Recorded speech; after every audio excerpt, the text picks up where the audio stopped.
Opa, beleza? Hoje eu vou falar de empreitada. Eu tô com essas coisinhas aqui atrás, ó. Mas eu vou voltar aqui porque eu acho que tá bonitinho, eu queria mostrar. Mas hoje falando de empreitada e prestação de serviços, a gente ouve muito falar de empreitada quando a gente fala de obras, construção civil, relação aí de empreiteiras, né? A gente ouviu muito isso aí durante os governos dos últimos 5, 6 anos, com as relações de corrupção e tudo mais. Mas é muito importante acentuar que empreitada não necessariamente tem uma relação única com construção civil, mas nós podemos ser contratados de empreitada, como por exemplo, escrever um livro, um buffet de uma festa. A gente vai explicar o que é e aí a gente vai ver como é possível, sim, termos a empreitada nesse caso que eu mencionei. Empreitada consiste numa prestação única, em primeiro lugar. Não cabe, nesse caso, aí uma execução continuada, por isso que nós não podemos confundir com prestação de serviços. Na prestação de serviços, nós temos execuções continuadas, reiteradas do serviço prestado. Aqui na empreitada, trata-se de uma única execução que entrega um único objeto, um único resultado. Sempre uma execução única. Muito relativo à obra, sim, claro, mas podemos sim ter outras ocasiões, a gente já fala. Nesse caso aí de empreitada, a coisa, o objeto, o objetivo do contrato é certo especificado e trata-se de obrigação de resultado. A obrigação de meio é aquela em que há necessidade de diligenciar o processo da melhor maneira, entretanto aqui cabe obrigação de resultado, ou seja, você está incumbido a entregar um resultado, independentemente do processo dele. O que é admitido é somente o resultado e não o meio, não o melhor meio. O conceito aí é o contrato pelo qual o empreiteiro se obriga a realizar uma obra por conta alheia, ou seja, a custas de outrem, mediante um pagamento para o proprietário da obra. A gente falou de construção civil, obviamente, em que a entrega do bem da construção, mas, por exemplo, quando uma editora te contrata para escrever um livro, como temos aí uma obrigação certa, uma obrigação de resultado, há sim contrato de empreitada. Um outro exemplo que nós temos também é quando até mesmo um advogado contratado para analisar um contrato, como se trata de uma obrigação de resultado, que é só simplesmente analisar, entregar o contrato, contratar um advogado para fazer um contrato, como existe uma entrega de um bem que é certo e não necessariamente implica obrigação de meio, temos sim contrato de empreitada, apesar de estarmos falando de advogado, que é um pouco fácil de confundir. Aí, como eu falei, o buffet de uma festa. O buffet, se nós temos que entregar os alimentos, fornecer os alimentos para a festa, é um contrato de empreitada, porque a obrigação é certa e determinada, é uma obrigação de resultado.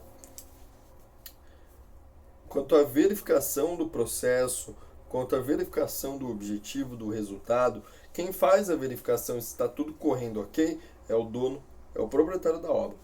Se ele não verifica a obra, ou se ele verifica a obra e mesmo que haja algum problema, ele aceita isso, mesmo que seja tacitamente, ele assume os riscos. Então, se eu, que sou o proprietário da obra, vou lá, o empreiteiro está lá, olho a obra, vejo que está tudo uma bosta, mas não falo nada. Eu assumi o risco, então há uma presunção de que eu aceitei o que estava sendo feito ali na empreitada. As garantias. O empreiteiro ele é responsável pela obra por 5 anos.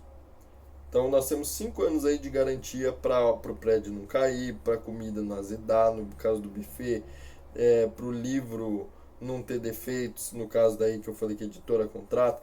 Temos que ser responsáveis, nós empreiteiros temos que ser responsáveis pela obra por 5 anos. Quanto às características, a bilateralidade, porque implica uma obrigação recíproca. É oneroso, porque temos sacrifício patrimonial e vantagem econômica mútuo, né?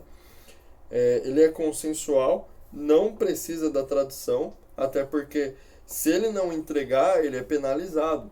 Então não há que se falar em necessidade da tradução, porque temos inclusive penas para o caso em que não há entrega. Ele é um contrato comutativo, né? Os efeitos são certos, É um contrato não solene, em via de regra, quase, eu acho que até nunca vai ter um contrato de empreitada com escritura pública, toda aquela formalidade e tal. E por último, o mais importante, a característica mais importante, ele é um contrato de execução única. As espécies são de lavor e mista.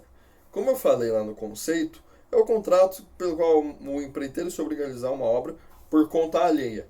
Quando a gente fala de por conta alheia, ou seja, quando a gente fala que o proprietário da obra vai fornecer os bens, vai fornecer os materiais, o empreiteiro só se responsabiliza pela mão de obra.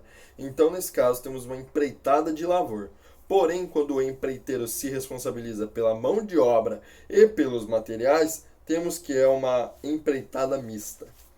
Aí, vindo a prestação de serviços, ela é uma obrigação de fazer, não podendo ser superior a 4 anos, porque vai configurar um vínculo empregatício, mesmo que seja em virtude de um pagamento de dívida. Então, se eu estou devendo para alguém e ele fala, ao invés de você me pagar, sei lá, conserta meu carro a cada 2 anos. Se for por mais de 4 anos isso, já configura um vínculo empregatício. Esse exemplo que eu dei não foi muito legal, porque tem os 2 anos, que é muito tempo, né? Mas, por exemplo, se eu contrato uma pessoa para fazer faxina em casa, porque ela está me devendo, aí sim configura o vínculo empregatício. E ainda, a gente não pode ter um vínculo maior que 4 anos, mesmo que seja uma prestação de serviços dentro de um contrato de empreitada. Tá? Conceito, então, bem simples, é o contrato pelo qual alguém se obriga a fornecer a outrem, sem o vínculo empregatício, prestação de atividade mediante uma remuneração. As características são basicamente as mesmas que a empreitada, né? Bilateral, oneroso, consensual, não solene e comutativo. Entretanto, aqui, ao invés de ser um contrato de execução única, a prestação de serviço é um contrato de execução continuada, execução reiterada, né? E aí, nos próximos vídeos a gente vai falar de transporte, de mútuo. Eu só estou tentando encontrar tempo para fazer tudo isso, mas já está tudo pronto para eu fazer o vídeo. Mas basicamente é isso aí. Empreitada e prestação de serviços é um casalzinho que é bom explicar juntos para a gente diferenciar. Espero que tenha ajudado.